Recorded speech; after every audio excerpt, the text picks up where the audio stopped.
Ladies and gentlemen, welcome back to Turtle Wars Great Season 3. We are approaching the end of the fight cards.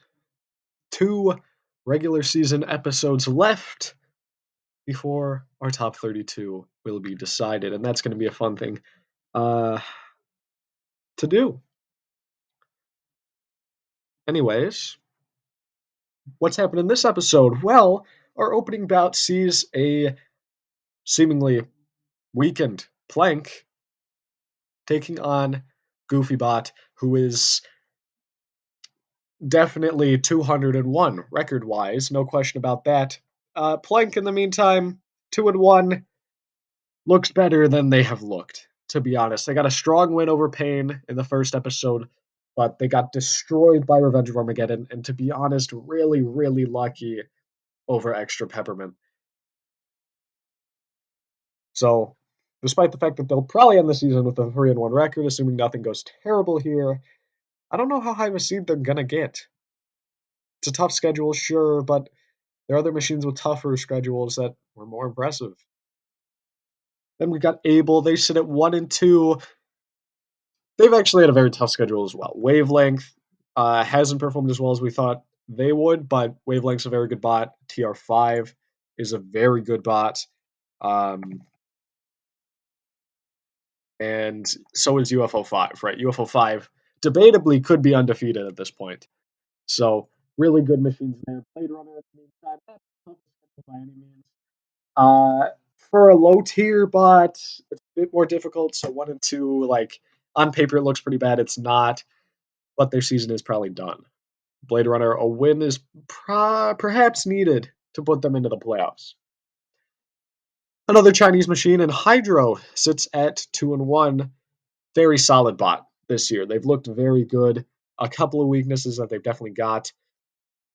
We'll see how they do against Hulkbuster, who's also 2-1. Hulkbuster has looked very solid this year.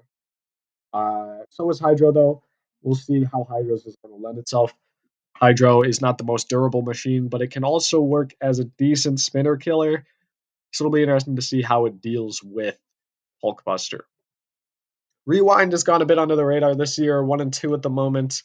Not super strong. They're taking a levitation, but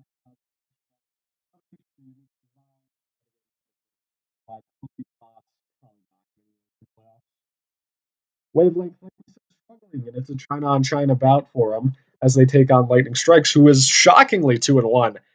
They've had a pretty difficult season, to be completely honest with you. They haven't looked amazing necessarily, but their durability is something to be praised. So Lightning Strikes, a win here would book them a spot in the playoffs, probably. Wavelength, a loss here is going to be very tough to come back from. Revenge of Armageddon is pretty much being given a free pass in the final round against Claw Viper, who just has not looked very strong. Who knows, though? Maybe Claw Viper can pull something off here. Miraculous. Uh, Revenge of Armageddon, though, going for the number 1 seed. After that, the undefeated Gravity heads into the main event to take on Iron Off 4. Iron Off 4 has not looked as good as we expected, but they are a solid machine. Gravity has been very good, better than I expected. So we'll see how that goes. It's gonna be a fun main event. Let's go to the opening match: Plank versus Goofy Bots. Ladies and gentlemen, tonight's episode opens with what is sure to be considered the single most even match in Turtle Wars history. The reigning champions, Plank, who sit at 2-1 after getting destroyed by Revenge of Armageddon and barely beating Extra Peppermint in their last 2 matches, take on the devastating Goofy Bot with its horrifying X.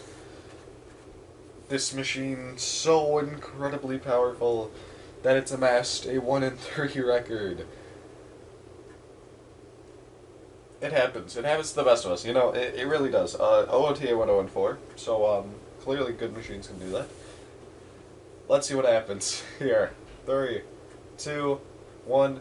Activate the sheer power of of Goofy Bots. He's surely going to take the victory here. But Plank, a couple of lucky flips early on, And Minnow's weapon is breaking itself again. Let's go. I love it. I love to see it. And oh, Plank almost lucky enough to claim victory over Goofy Bot. Oh, then they are ceased. Plank 3-1 Goofy Bot. Tragically. 0-3. 0-4, sorry. Plank is still in the running for a top seed. Despite some struggles, they are still in the running. That Lego bit seems to have broken again, though, which is kind of rough. But that's the first fight of the night. Very close, competitive one. I know. On to the next. Here we are, second fight of the night. 2 1-2 machines taking each other on. The first of them is Abel, the Chinese vertical spinner. Sitting at 1-2 is a bit of a surprise for them because they've looked pretty good, all things considered. Unfortunate first round draw against TR5 sent them to 0-1, where they bounced back with a huge win over Wavelength. They then managed to get themselves thrown out of the arena against UFO5 to put them at a 1-2 record. It's a pretty tough strength of schedule, so they're probably pretty happy to see Blade Runner as their last opponent. In the meantime, Blade Runner got taken out by New Blood and Mosquito before pulling off the victory over Blue Machine after Blue Machine's weapon broke up. Pretty decent strength of schedule, to be honest. Some solid opponents, but probably not solid enough. Sitting at 1-2 right now, even with a win, I don't think Blade Runner is going to be pulling it off. 3, 2, 1, activate. Able here, a victory might be needed. A big opening shot. Blade Runner, I think their season probably done, but who knows. Able, they do get back up. Blade Runner tries and fails to do so. That top hinge flipper not self-righting the bot. There it is. Oh, but a huge hit from Able. Oh my, he hit the light. Cease. Right on top of the light. Able does not give Blade Runner a chance. Victory is assured. Able 2-2, top 32. Surely likely now. Looking at that, I don't really know what to say. Blade Runner, their season was probably already done, so a loss there, not the worst thing in the world, but they definitely wanted to end a bit stronger. Able with this victory, I think guarantees a top 32 placement, so credit to them. It's going to be very interesting to see what they can do in the top 32.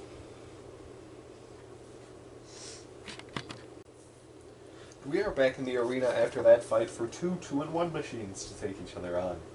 Bit of a King of Bots great grudge match, actually, between these two. Hulkbuster, incredibly experienced, more experienced than Hydro is, but not all that successful.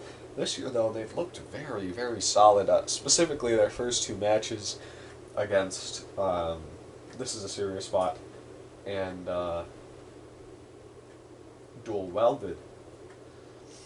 Not the toughest strength of schedule. This is a serious spot. Just ended their season at 1-3, obviously, and Dual Welded is currently 1-2, and I don't think they have a very easy final fight. Yeah, no, they're taking MTR5. It's done for them, probably. They then took on Emerald and got kind of dominated. And now they take on Hydro. Hydro, in the meantime, got a big win against Spacecraft in their opening fight, which was a very impressive showcase from them. After that victory, though, it gets a bit tough. They managed to advance to 2-0, which was very impressive from them, but Badlands was the one to end that streak, and Badlands kind of destroyed them. Considering Badlands currently sits at 1-3, that's not ideal. A win here, maybe not necessary, but it would go a very long way for Hydro. 3, 2, 1, activate. It might be necessary for Hulkbuster, though, who has ripped the weapon off of Hydro already that quick. We know Hydro's had some weapon issues in the past, but I didn't think it'd come off that quickly. Hulkbuster's weapon, though, looking absolutely devastating this season for some reason. In the past, it really hasn't looked this good, but this season, it's been very deadly. But you know what else is deadly? The Dutchman's axe. Sometimes it does stuff. It's crazy. But not this time, it seems. Instead, Hulkbuster able to recover, able to get that weapon back up to speed. Hulkbuster, they've got the advantage in the weapon department. Like we said, if this goes to the judges, an active weapon will go a long way. It's a very important piece of damage. It's very important to the aggression category. But those front wedgelets of Hydro are kind of keeping Hulkbuster away for the most part. And another shove into the Dutchman's corner patrol zone. This is great control points from Hydro, who slams him into the wall now. Some solid hits from Hulkbuster, though. This is a good fight. We're about halfway through it. And a Hulkbuster again into the Dutchman's corner patrol zone. Sooner or later, surely the axe is going to start actually doing damage, right? Oh, there's a wedgelet, though! That's going to make this so much more difficult for Hydro. The damage category is starting to run away from them, and there's well over a minute left.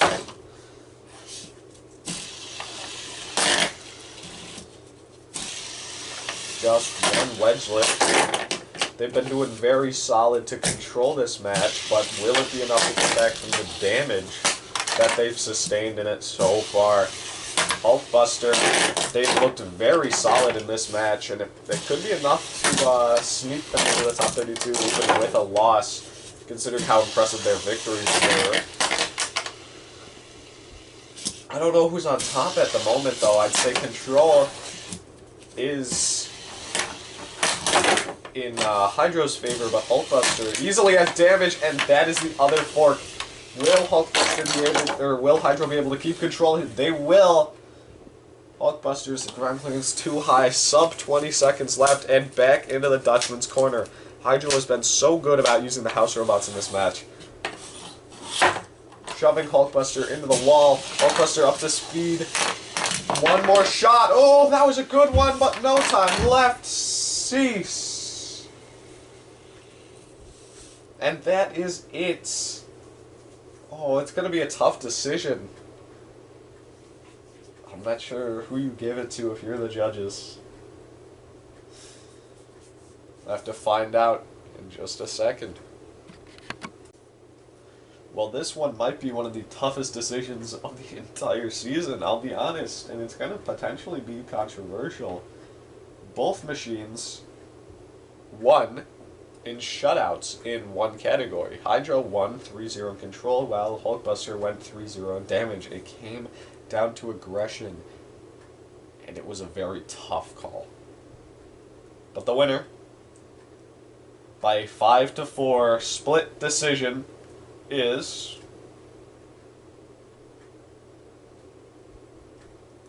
Hulkbuster! Hulkbuster advances to 3-1 and will likely be heading towards the top 32. Hydro now needs to wait and see.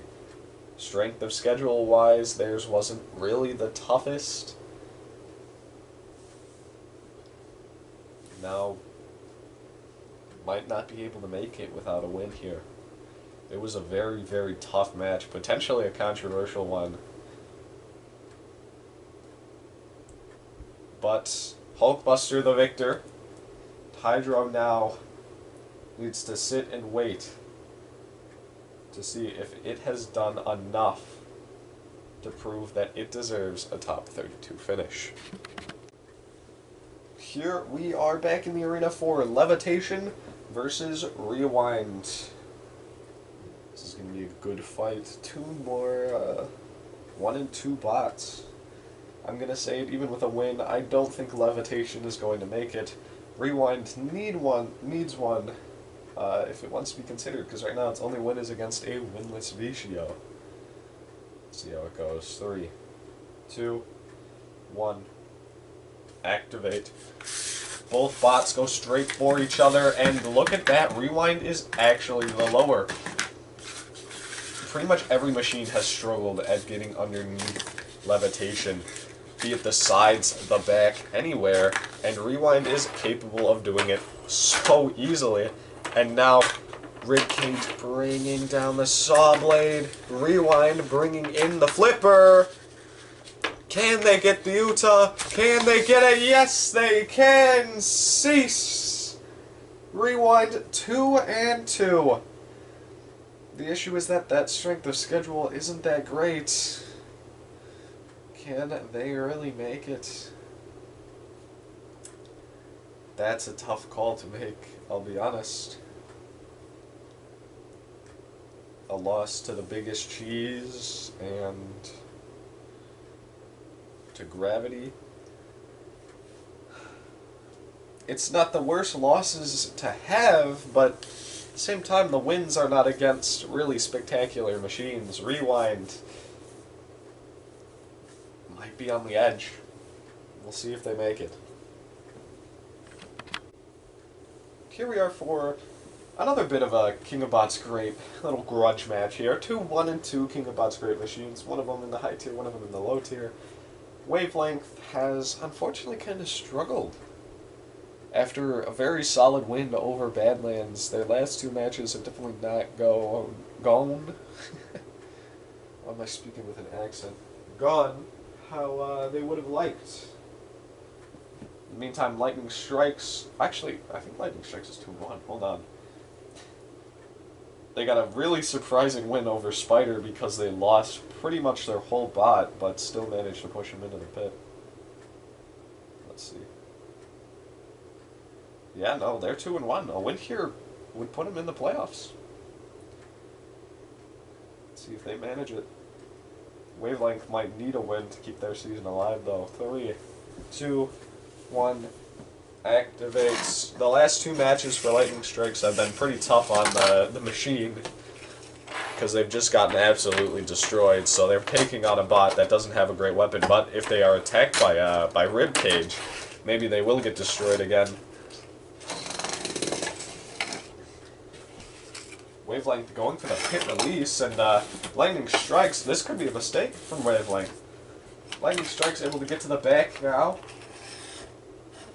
And shoving them in. Is it in? It is! Cease! Lightning Strikes, they take the win! Wavelength! They open the pit, they think, okay, we can get under them, we'll just push them in, but they leave themselves exposed, and Lightning Strikes is able to take advantage. 3 and 1 season from them. Wavelength now in a lot of danger of not making it to the top 32. This would be their worst performance in any event ever. Normally, they make it to the top 4, and this time, they might not even make it to the top 32. Lightning Strikes probably a bit overjoyed for that victory because it probably just pushed them into the top 32. Good for them. Now this match here, it could be considered just kind of handing Revenge of Armageddon the 4-0 season. But come on now, they beat Plank to get to here, so let's give them some credit there. Claw Viper 0-3 and a very, very tough last match. Let's see if they can get anything out of it. 3, 2, 1, activate. Maybe if Claw Viper win this, we'd have to consider them making it to the top 32. And there's the weapon. Well, I don't think we're going to have to be considering much of anything. not gonna lie, because the Dutchman's coming in, and so is Revenge of Armageddon, who has ripped. Oh my! Oh my! No, he's dead.